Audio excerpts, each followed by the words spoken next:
25 কুড়িগ্রাম এক আসনের নাগেশ্বরী, ভুরুঙ্গামারী এবং কচাকাটার যারা ভোটার রয়েছেন, যাদের হাতে এখন আগামীর এই জনপদের সেবক, খাদেম বা নেতৃত্ব যেটাই বলি সেটা নির্বাচনের ক্ষমতা, তাদের উদ্দেশ্যে কিছু কথা থাকবে। যে এই চর বিধৌত এলাকা, বঞ্চিত অবহেলিত এই জনপদের উন্নয়নের জন্য আমরা একত্রিত হয়ে যদি আগামী 12 তারিখ আনোয়ারুল ভাইকে দাঁড়িপাল্লায় সমর্থন দিই, আমরা সেই আশা রাখতে পারি যে আমরা একসাথে এই জনপদের উন্নয়ন করতে পারবো। আমি আমার কথা শেষের দিকে যাব, তার আগে যেটা আমি কিছু অভিযোগ বলতে চাই যে আমরা দেখেছি যে কিছু রাজনৈতিক দল যারা বিগত সময়ের চরিত্রে আবার নতুন করে হাজির হয়েছে। বিগত সময়ে যেরকম তারা ভাবতো যে একটা লাঙ্গল বিড়ি, জলিল বিড়ি, এক কাপ চা, নির্বাচনের আগে 500, 1000, 2000 টাকা বাড়ি বাড়ি দেওয়া, লুঙ্গি, গামছা, শাড়ি দিলেই ভোট দিয়ে দিবে। তো এবারও আমাদের কাছে যে অভিযোগগুলো আছে যে বিশেষ করে লাঙ্গল মার্কার ক্যান্ডিডেটের প্রচারণা যারা করতেছেন, এখনও প্রচারণা বন্ধ হয়ে গেল, তারা বিভিন্ন বাড়িতে বাড়িতে ঘুরছেন এবং তারা কিন্তু এই আপনার কাপড় চোপড়, লুঙ্গি, শাড়ি এগুলো আবার সাথে টাকা নিয়ে নিয়ে তারা বাড়িতে বাড়িতে বিলি করতেছে। আমি সাংবাদিক ভাইদের প্রতি আহ্বান জানাবো এবং প্রশাসনের ভাইদের প্রতি আহ্বান জানাবো যে আপনারা এই বিষয়গুলো খেয়াল করবেন এবং যারা এই ধরনের কাজগুলো করতেছে তাদেরকে জনগণের সামনে উল্লেখিত করবেন। জুলাই বীর যোদ্ধাদের, যাদের জীবন ত্যাগ এবং রক্তের বিনিময়ে আহত এবং পঙ্গুত্ব হওয়ার বিনিময়ে আজকের এই নতুন বাংলাদেশে অনুষ্ঠিত হতে যাচ্ছে ত্রয়োদশ জাতীয় সংসদ নির্বাচন। সম্মানিত সাংবাদিক বন্ধুগণ,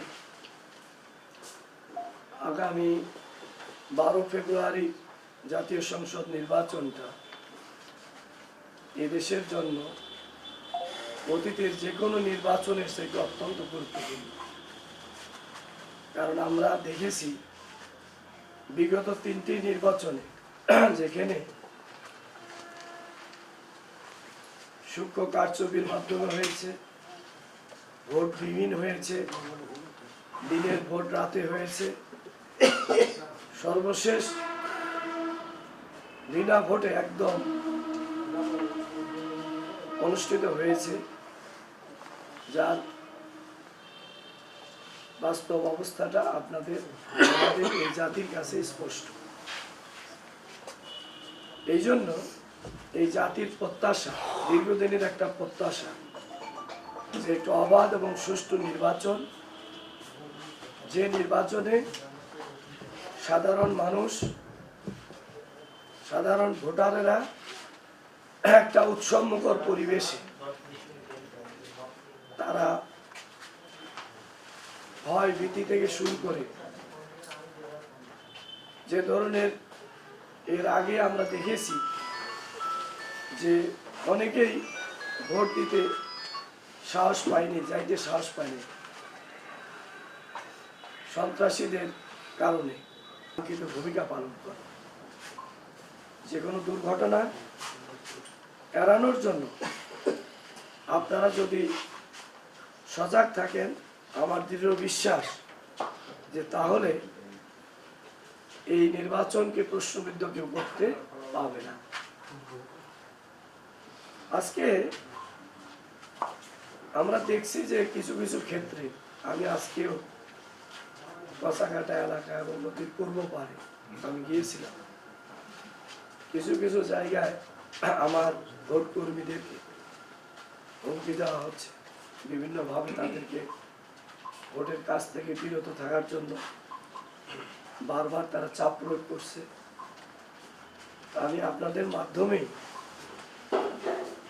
যারা স্থানীয় প্রশাসন আছে তাদেরকেও আহ্বান জানাই যে আপনারা বিষয়গুলো দেখেন এবং যাতে করে এই নির্বাচনকে কেউ প্রশ্নবিদ্ধ না করতে পারে এই ব্যাপারে আমরা সম্মিলিতভাবে একটা প্রচেষ্টা অব্যাহত রাখি।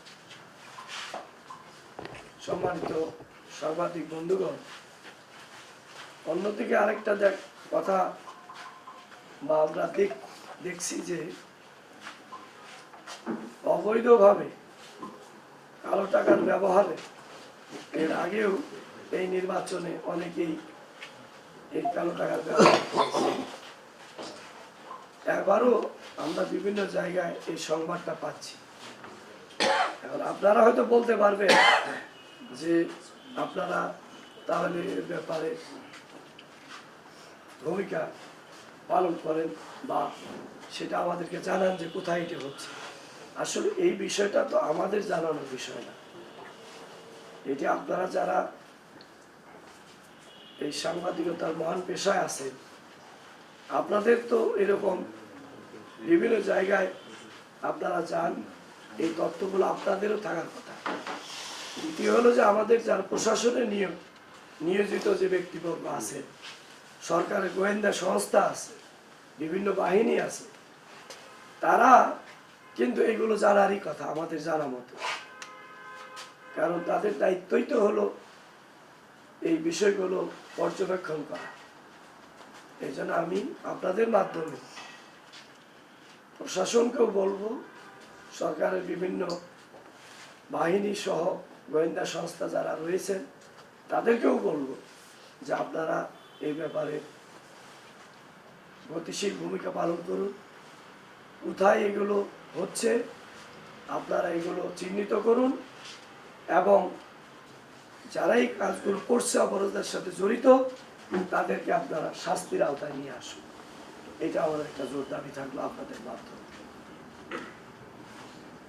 আর শেষ দিকে যেতে চাই, সেটা হলো যে এবারের এই নির্বাচন স্বাভাবিকভাবেই আলহামদুলিল্লাহ যে আমাদের পক্ষে 11 দলীয় জোটের পক্ষে, বিশেষ করে আমার নির্বাচনী এলাকা 25 কুড়িগ্রামে এখানে দাঁড়িপাল্লার প্রার্থী আমি, আমাদের পক্ষে ব্যাপক একটা গণজোয়ার তৈরি হয়েছে আলহামদুলিল্লাহ। কিন্তু এই গণজোয়ারকে ভিন্ন খাতে নিয়ে যাওয়ার জন্য, যেটা আমি আগে আপনাদেরকে বলেছি, আমার কর্মীদেরকে তারা হুমকি দিচ্ছে, বিভিন্ন চাপ প্রয়োগ করতেছে। আমরা আশা করব আমি আপনাদের মাধ্যমে প্রতিদ্বন্দ্বী প্রার্থী তাদেরকেও আমি বলতে চাই যে আপনারা আপনাদের আদর্শের কথা উপস্থাপন করেছেন, নির্বাচন হলে আপনারা কি করবেন আপনারাও জানিয়েছেন, আমরাও জানিয়েছি। আমি অন্তত এতটুকু বলবো যে জনগণ স্বতঃস্ফূর্ত ভোটদান করবে, যাতে কেউ ভোটদানে কোনো বাধাগ্রস্ত না হয় এবং স্বাভাবিকভাবে ভোটদান সম্পন্ন হবে। গণনা শেষে যারাই বিজয়ী হবে, আমি যদি বিজয়ী হই তাহলে আমার প্রতিদ্বন্দ্বী প্রার্থীকে আমি তাদেরকে আমার বিজয় মালাটা তাদেরকে আমি পরিয়ে দেবো ইনশাআল্লাহ। আর যদি তারা বিজয়ী হয়, আমি এই ব্যাপারেও প্রস্তুত আছি যে আমি নিজেই তাদের গলায় মালা পরিয়ে দেওয়ার মতো আমাদের সেই সৎসাহস আছে। কারণ জনগণ যাদেরকে চায় তারাই নির্বাচিত হবে, কিন্তু এখানে বল প্রয়োগ করে, চাপ প্রয়োগ করে, হুমকি দিয়ে নির্বাচনের একটা সুষ্ঠু পরিবেশকে নষ্ট করে কেউ যদি এটা করতে চায়, তাহলে আমি এক্ষেত্রে বলবো যে আমরাও ইনশাআল্লাহ এই ব্যাপারে প্রস্তুত রয়েছি এবং এই ব্যাপারে ইনশাআল্লাহ আমার কর্মী বাহিনী প্রস্তুত রয়েছে। কোনো ধরনের অপকর্মকে আমরা প্রশ্রয় দেব না ইনশাআল্লাহ। তো এক্ষেত্রে আমরা আপনাদের সার্বিক সহযোগিতা কামনা করছি।